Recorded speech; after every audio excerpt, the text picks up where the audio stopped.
오늘 말씀의 제목이 바르게 알면입니다.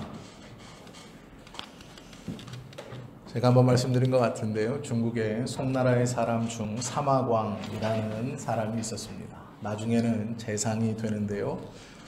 이 사마광이 지혜로움을 드러내기 위해서 자신의 전기에 자기의 어린 시절의 예화를 기록한 내용이 있습니다. 두 가지 정도가 있는데요. 하나는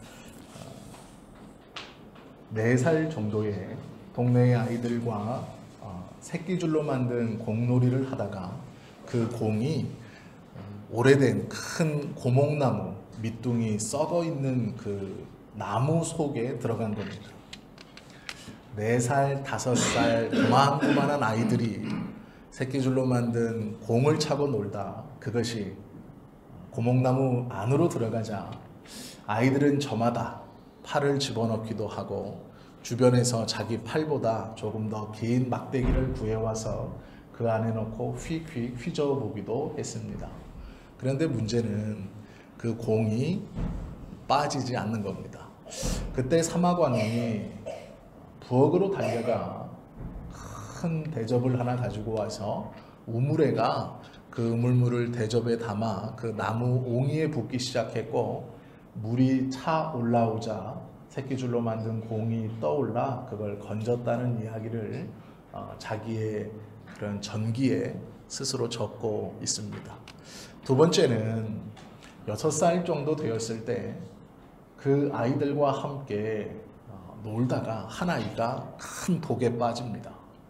아이는 기어나오기 위해서 발버둥을 쳤지만 그 독 꼭대기까지 자기의 손이 닿지 않는 겁니다.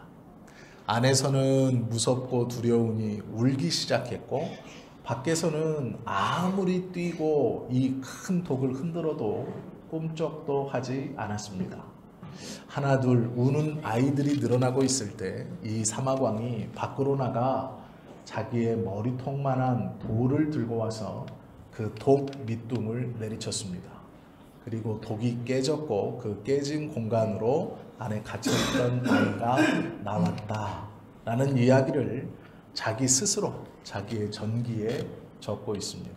그러면서 자기가 나는 어려서부터 이렇게 총명했으니 임금인 당신의 나라의 재상을 나를 시켜주면 내가 지혜롭게 나라를 잘 다스릴 것입니다 라고 스스로의 추천서에 자기의 어렸을 때의 지혜로웠던 이야기를 쓰고 자기 자신을 천거했습니다. 그리고 놀랍게도 이 편지를 읽은 왕이 그를 재상으로 삼아 송나라의 재상이 되었다는 이야기입니다. 자기를 홍보하고 자기의 지혜를 드러내는 일, 그것 하나 잘하면 출세할 수 있었던 시대도 있었던 것 같습니다. 제가 왜 이 말씀을 드리냐면요. 오늘 우리가 읽은 느헤미야 1장 1절에 보면 느헤미야라는 사람이 등장합니다. 그런데 이 사람이 아이러니하게도 자기의 형통을 위해서 하나님께 기도하고 있습니다. 하나님을 잘 믿는 사람이라면 조금 더 기도의 제목과 시야가 넓어져서 공동체를 위해서 기도하거나 아니면 더 큰 대의를 위해서 기도하거나 하나님의 나라를 위해서 기도하는 것이 마땅할 것 같은데, 그리고 하나님의 의와 진리에 어긋나지 않는 그 기도 안에서 하는 것이 마땅할 것 같은데 느헤미야는 우리의 생각에 조금 잘못된 기도를 드리고 있습니다. 그런데 문제는 내 생각에 조금 잘못된 이 기도가 하나님께서 원하시고 기뻐하시는 기도라는 것이죠. 느헤미야 시대는 포로기였습니다. 바벨론의 포로로 끌려온 이스라엘 백성들은 이제 바벨론을 멸망시킨 바사 왕국에 연이어 포로 생활을 하고 있습니다. 자신을 지배했던 강력한 바벨론이 멸망하면 자기들은 고향으로 돌아갈 줄 알았습니다.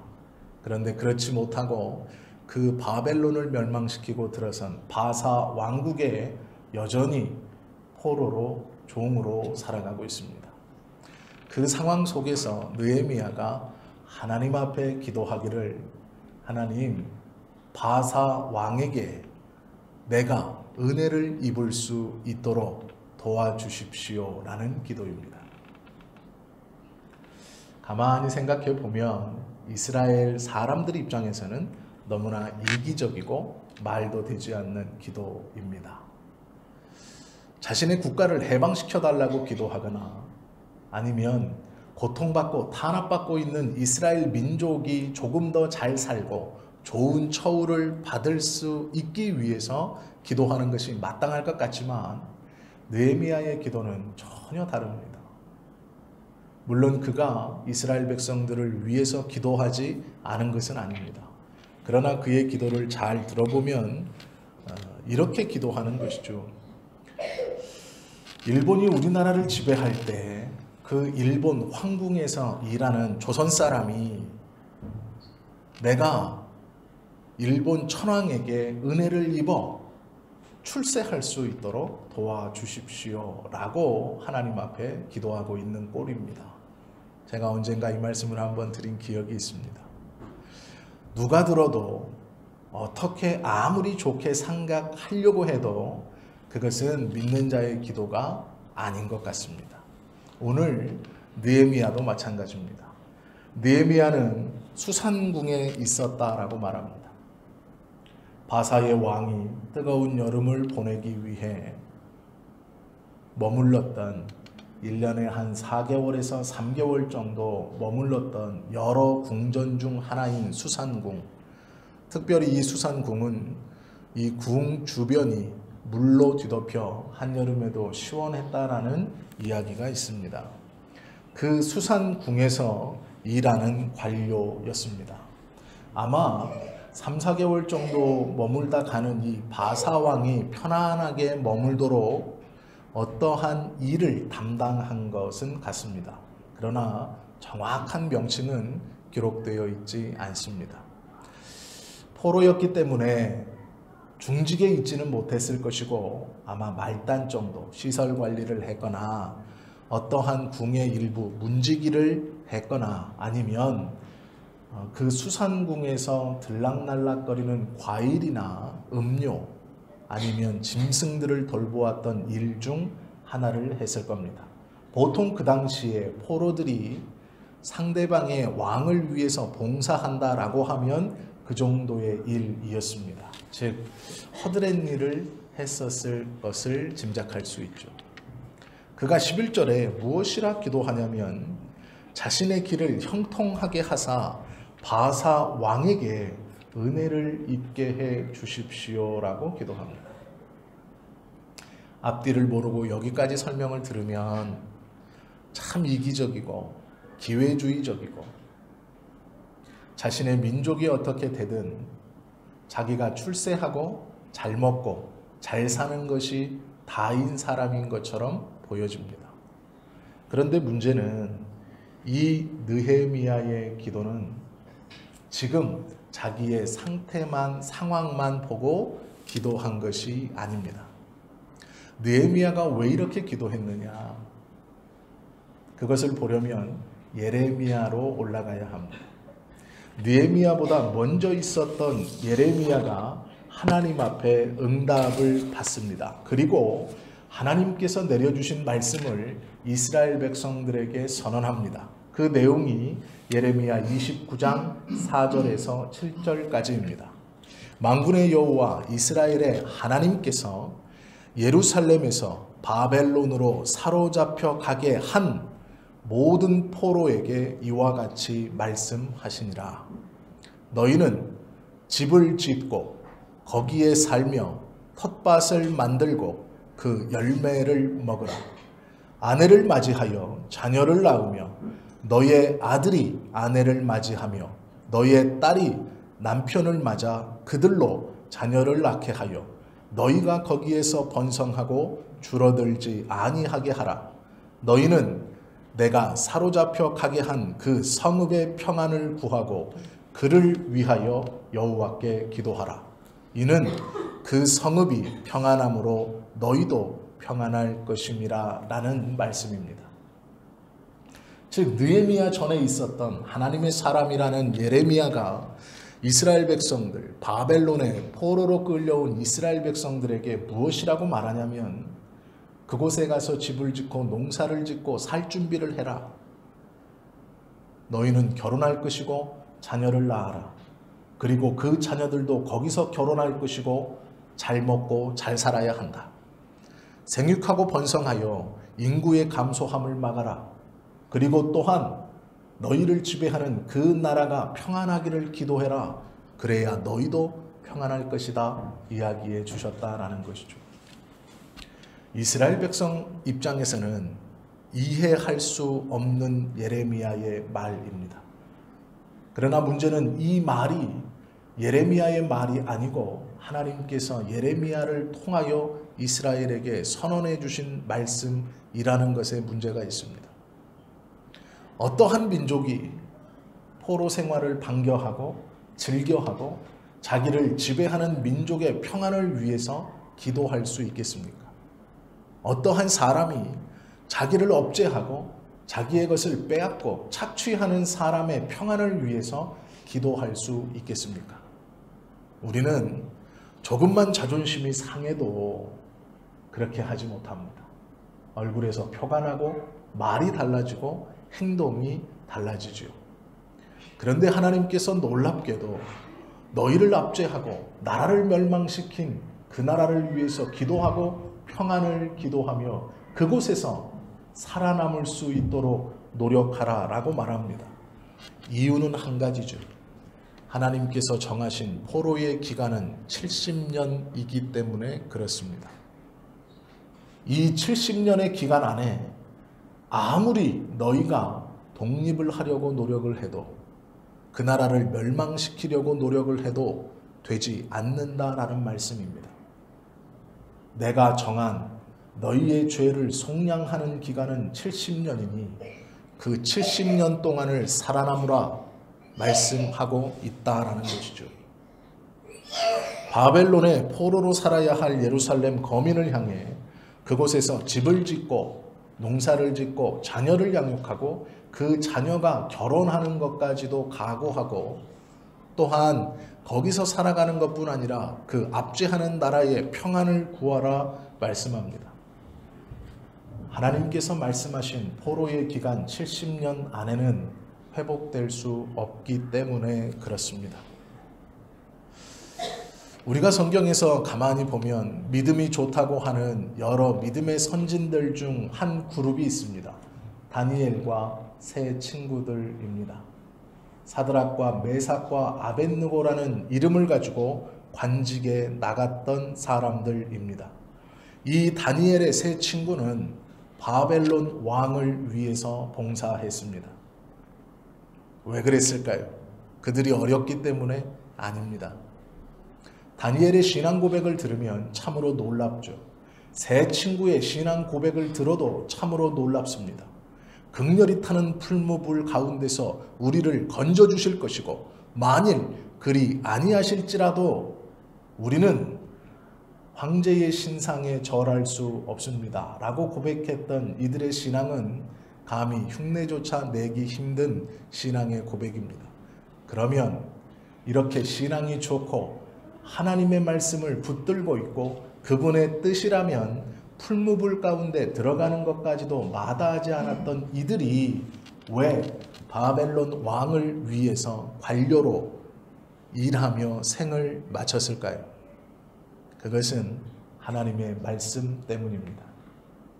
70년의 기간 동안 생육하고 번성해서 인구의 줄어듦을 막고 그 나라의 평안을 구하라라는 예레미야의 말씀 때문에 그렇습니다. 그 뒤에 있었던 스룹바벨을 통해 1차 포로 귀환이 있은 지 50년 뒤에 성경에 등장하는 우리가 알고 있는 에스더와 모르드게도 왕궁에서 문지기로 일하고 있었고 하나는 왕비로 자신의 역할을 담당했음을 보게 됩니다. 이들이 왜 상대편 왕궁의 문지기를 하고 있고 왕의 부인인 왕비가 되었겠습니까? 자신의 나라를 멸망시키고 자신의 백성들을 압제하고 있는 그들을 위해서 왜 그렇게 행동했겠습니까? 이들은 하나같이 하나님을 경외했고 주님의 말씀을 기억했던 사람들입니다. 예레미야를 통해서 주셨던 하나님의 말씀은 그 땅의 평안을 위해서 기도하고 그곳에서 살아갈 준비를 하라라는 것이었습니다. 개인적인 사건으로 하나하나 떼어놓고 보면 이해할 수 없는 행동들을 믿음의 사람들이 하고 있습니다. 하나님을 알고 있다는 사람들, 믿음이라고 하면 두 번째, 세 번째에 놓으면 서운해할 것 같은 사람들이 이상하게 그 나라의 관리가 되기를 서슴지 않고 그 원수의 왕을 위해서 봉사와 섬김을 서슴지 않습니다. 이해할 수 없지만 그들이 그렇게 행동하고 살아가는 이유는 한 가지입니다. 하나님의 뜻이기 때문에 그렇습니다. 그것이 하나님의 말씀이었기 때문에 그렇다라는 것이죠. 이들의 태도는 나라를 배신하는 행위가 아니라 하나님의 말씀을 지켜가는 행위였습니다. 느헤미야 1장 5절에 보면 느헤미야가 하나님에 대해서 이렇게 증거합니다. 이르되 하늘의 하나님 여호와 크고 두려우신 하나님이여 주를 사랑하고 주의 계명을 지키는 자에게 언약을 지키시며 긍휼을 베푸시는 주여 간구하나이다. 그의 기도의 바탕은 하나님의 약속이었습니다. 즉 그는 이스라엘의 해방을, 자신의 민족의 자유함을 누구보다도 원하던 사람이었습니다. 예루살렘의 회복을 누구보다도 갈망하고 소원하는 사람이었습니다. 그런데 자기가 갈망하고 원하는 소원을 하나님 앞에 나아가 기도하며 그가 붙들고 있는 것이 자신의 안에 있는 열망만이 아니라 하나님의 말씀입니다. 주님의 말씀에 하나님께 죄를 범한 자는 징계하신다 말씀하셨고 하나님의 말씀을 잘 지킨 자는 그 징계에서 회복시키신다 말씀하셨으니 이제 우리의 백성이 하나님의 말씀을 어겨 지금 징계를 받고 있습니다. 선언하신 그 징계를 잘 받겠습니다. 그러나 하나님, 나로 그 징계의 끝에 회복됨의 도구로 사용해 주십시오라고 기도하고 있는 것이죠. 느헤미야는 하나님을 고백하는 데 있어 다윗의 고백과 동일한 고백을 드리고 있는 것을 우리가 보게 되죠. 시편 18편 25절에서 27절까지 말씀에 보면 자비로운 자에게는 주의 자비로우심을 나타내시며 완전한 자에게는 주의 완전하심을 보이시며 깨끗한 자에게는 주의 깨끗하심을 보이시며 사악한 자에게는 주의 거스르심을 보이시리니 주께서 공고한 백성은 구원하시고 교만한 눈은 낮추시리라 말씀하고 있는 것이 다윗의 고백입니다. 하나님, 주님의 말씀을 지키는 자를 복주시는 하나님이신 것을 압니다. 사악하고 교만한 자를 꺾으시는 하나님이신 줄을 압니다. 라고 고백한 다윗과 느헤미야의 기도는 동일한 고백입니다. 느헤미야는 민족을 위해서 6절과 7절에 이렇게 기도합니다.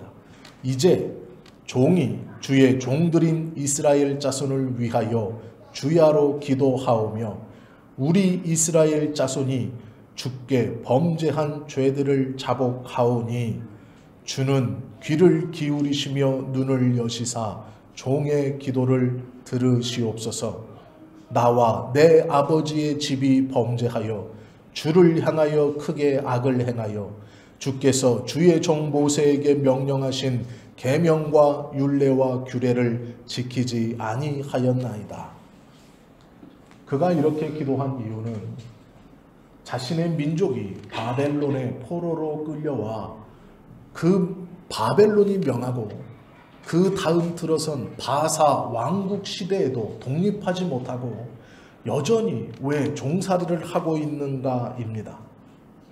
그렇게 된 이유는 하나님의 말씀을 어겼기 때문이라는 하나님의 말씀을 붙들어 인정합니다. 그런데 기도를 가만히 들어보면 그의 고백은 나와 내 아버지의 집이 범죄하여 악을 행하였습니다 라고 고백하는 것이죠. 우리는 가끔 무엇인가 잘못되면 다른 사람의 핑계를 댑니다. 누가 잘못해서, 우리의 조상 중 누군가 잘못해서, 우리의 선배 중 누군가 잘못해서 내가 지금 이 꼴을 당한다라고 생각합니다. 우리 아버지가 보증만 서지 않았다면 내가 가난하지 않았을 것이고, 내 아는 누구가 무엇만 하지 않았다면 우리가 이렇게 되지 않았을 것이라 생각합니다. 그러나 하나님의 말씀을 아는 자는 그렇게 기도하지 않습니다. 느헤미야는 바사 왕의 관리를 하던 사람입니다. 즉 그는 바벨론 시대에 하나님께서 이스라엘 백성들에게 징계를 내리실 때 그는 이 땅에 있지 않았던 사람입니다. 즉 이스라엘 백성들이 하나님의 율법을 어기고 자신의 소견에 오른 대로 행동하면서 자기 마음대로 행할 때 느헤미야는 이 땅에 없었습니다. 그 죄악 가운데 그는 존재하지 않았습니다. 그 책임의 결과만을 함께 지고 가는 어쩌면 억울한 사람입니다. 우리도 그렇게 생각할 수 있습니다. 누구의 잘못 때문에 억울함을 지고 억울한 일을 당하고 이 상황과 형편에 들어있다라고 생각할지 모릅니다. 가장 쉬운 방법은 나는 책임이 없으니 훌훌 털고 일어나면 됩니다. 그것이 가장 쉬운 방법입니다. 내 책임은 아니니 나 전에 있었던 일이니 나와 상관이 없다라고 생각하면 됩니다. 그것이 가장 편한 것이죠. 그러나 느헤미야는 그렇게 생각하지 않습니다. 모든 것이 파괴되고 성전은 무너지고 예루살렘 성벽이 허물어진 그 상황, 모든 이스라엘이 포로로 끌려와 바벨론의 하나님의 징계를 받고 있는 그 상황, 자신의 나라를 멸망시킨 바벨론이 망하고 들어선 바사에서도 독립하지 못하고 여전히 종살이를 하고 있는 자기의 민족의 상황의 죄가를 나의 선배들의 죄입니다. 나는 아무 상관이 없습니다. 상관없는 내가 이 정도로 당했으면 되지 않습니까? 라고 기도하거나 생각하지 않습니다. 느헤미야는 자기가 태어나기도 전에 일어났던 민족의 죄악을 자기의 죄로 알고 고백합니다.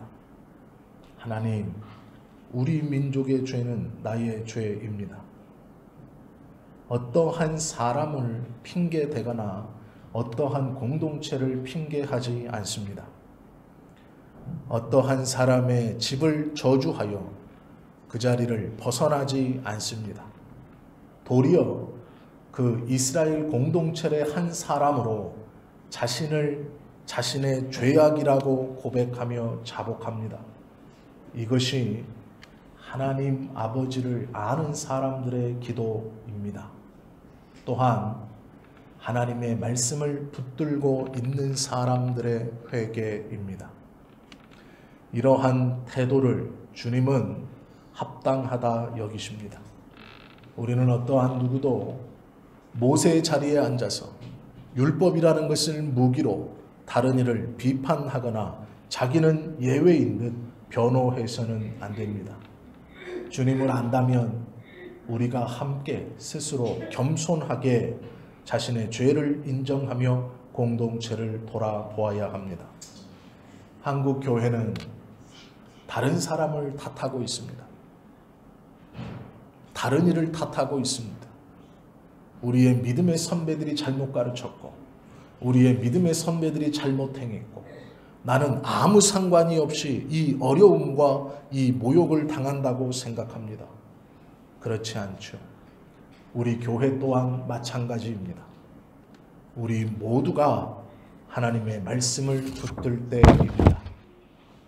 저 역시 마찬가지로 서슴지 않게 선배 목사님들이 사람들은 늘려놨지만 하나님의 말씀을 제대로 가르치지 못하여 성숙하지 못한 성도들을 만들어 성도들의 수준을 하향 평준화시켰다라고 공공연하게 떠들고 다녔습니다.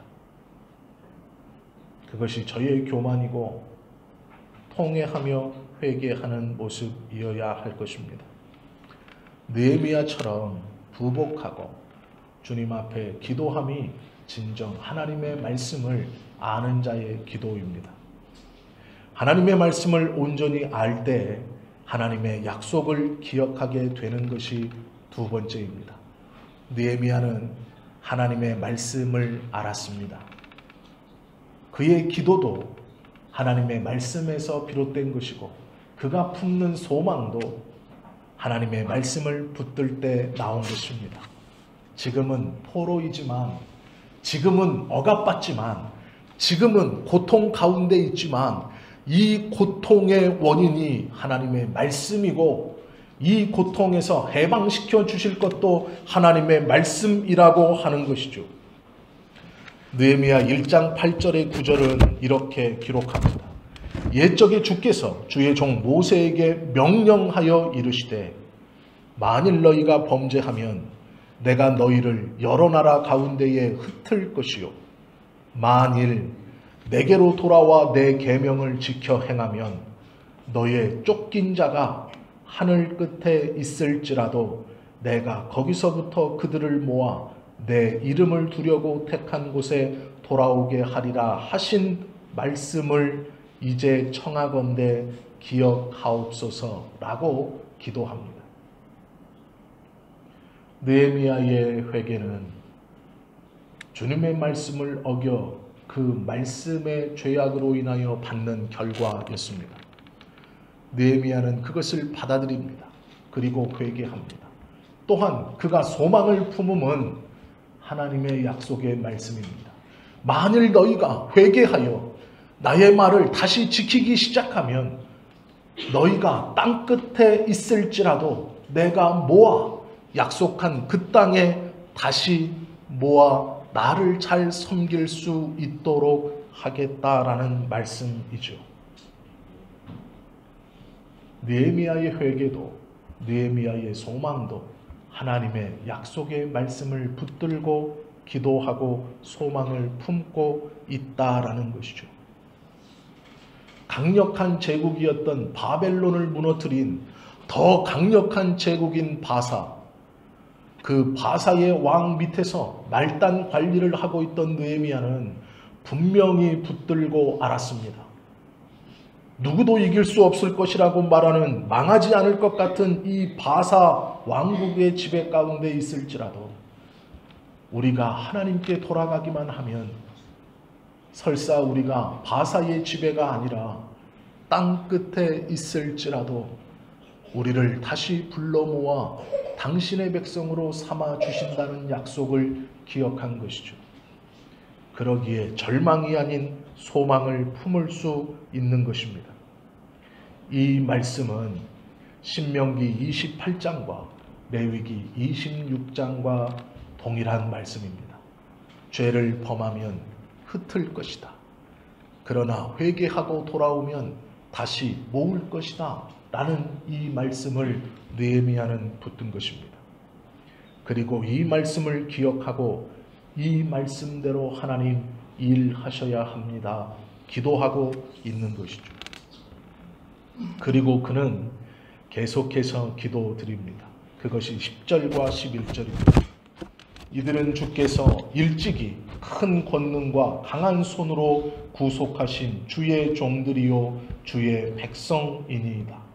주여 구하오니 귀를 기울이사 종의 기도와 주의 이름을 경외하기를 기뻐하는 종들의 기도를 들으시고 오늘 종이 형통하여 이 사람 앞에서 은혜를 입게 하옵소서 하였나니 그때에 내가 왕의 술 관원이 되었느니라 말씀하고 있죠.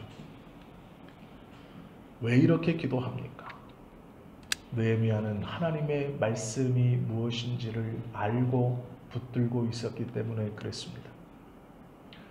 남들이 보기에는 이기적인 기도를 드리는 것 같고 자기가 출세하여 잘 먹고 잘 살게 해달라고 하는 기도 같지만 그렇지 않습니다. 이 백성의 회복을 약속하신 하나님, 나를 들어 그 일에 사용하여 주십시오라고 기도했을 때 그가 왕의 술 맡은 관원장이 되었다라는 것이죠. 느헤미야는 이스라엘 민족을 사랑한 사람입니다. 공동체를 사랑한 사람입니다. 억압 가운데 있지만 자신이 범하지 않은 죄악 가운데 고통받고 신음 속에 있지만 그 공동체와 민족의 죄를 자기의 죄로 알고 하나님 앞에 회개하며 주님의 말씀인 회복을 붙들고 기도했던 사람입니다. 그리고 11절 말미에 그때에 그렇게 하나님의 말씀을 기도하고 붙들었을 그때에 온전히 주님의 말씀을 깨달았을 그때에 내가 술 맡은 관원이 되었다 말합니다. 이것을 시작으로 그는 예루살렘의 총독으로 부임하게 되고 3차 포로 귀환을 이끌며 꿈에도 그리던 예루살렘 성벽을 재건하는 일을 시작하게 됩니다. 출발은 주님의 말씀을 온전히 깨닫고 붙들었을 때부터입니다. 출발은 그의 기도가 하나님, 이 사람에게 은혜를 입어 나로 출세를 시켜 주십시오라고 했을 때부터입니다. 그 출세가 자신의 만족이 아닌 이스라엘의 회복을 위해서 쓰임받기 위하여 하나님 기억하십시오라고 기도했을 때부터입니다. 공동체의 허물을 자신의 허물로 끌어안고 기도하며 주님의 말씀을 붙들고 그 회복과 찬란한 영광을 위해서 자신을 사용시켜 주십시오라고 기도했을 때부터입니다. 시작은 주님의 말씀을 바로 알 때입니다. 아마 이 기도를 앞뒤를 모르고 다른 이가 들었다면 손가락질 했을 것입니다. 저는 다른 것 다 내팽개쳐두고 자기의 출세를 위해서 기도하고 있네. 자신의 높아짐과 자신의 잘남을 위해서 기도하고 있구나라고 생각할 수 있습니다. 그러나 느헤미야는 하나님의 말씀을 붙들고 기도했습니다. 그 말씀으로 인하여 죄의 결과인 포로 생활을 받아들이고 회복의 말씀을 붙들고 그 회복 가운데 선한 도구로 사용되기 위하여 기도했습니다. 그때 그는 이스라엘의 총독이 되고 3차 포로 귀환을 앞장서서 이끌고 무너졌던 예루살렘 성벽을 재건하며 하나님의 나라의 회복에 대하여 이스라엘 민족의 회복에 대하여 초석을 놓는 귀하고 복된 하나님의 도구가 되어짐을 우리는 보게 됩니다. 말씀에 대한 믿음은 역사하는 힘이 있습니다. 지금은 우리 교회가 연약할지 모르겠습니다. 성가대에서 보시는 것처럼 작고 힘이 없을 수 있습니다. 그러나 감사한 것은 하나님께서 우리와 함께 하심을 확신합니다. 조금 있다 교회 이전 보고를 들으시겠지만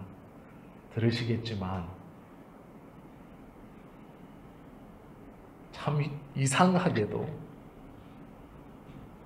교회의 상황은 어려워지고 있는데 정말로 죄송합니다. 기쁨과 감사가 넘치고 있습니다. 새벽에 기도함이 즐겁고 이 강단에서 교회를 위하여 잠을 자기 전 기도함이 감사하고 젊은 집사님들과 우리 권사님과 함께 교회를 하나하나 바꾸어감이 참으로 기쁨이며 감사함입니다. 하나님께서 분명한 소망함을 허락하셨고 주님께 기도하며 이 귀한 일을 감당할 수 있음이 저에게는 가장 큰 행복입니다. 제가 금요일에도 한번 말씀드렸지만 중국에서도 6번 정도 교회를 이전해 보았습니다. 열심히 예배드리고 찬송하면 옆에 중국인이 시끄럽다고 신고해서 공안이 대나무를 가지고 교회 입구에 X차를 쳐놓고 종이를 하나 붙여놓습니다. 그러면 3개월치 월세를 미리 내고 들어갔어도 그날부터 사용할 수 없었습니다. 한국인이 운영하는 호텔에 가면 그런 일이 없겠지.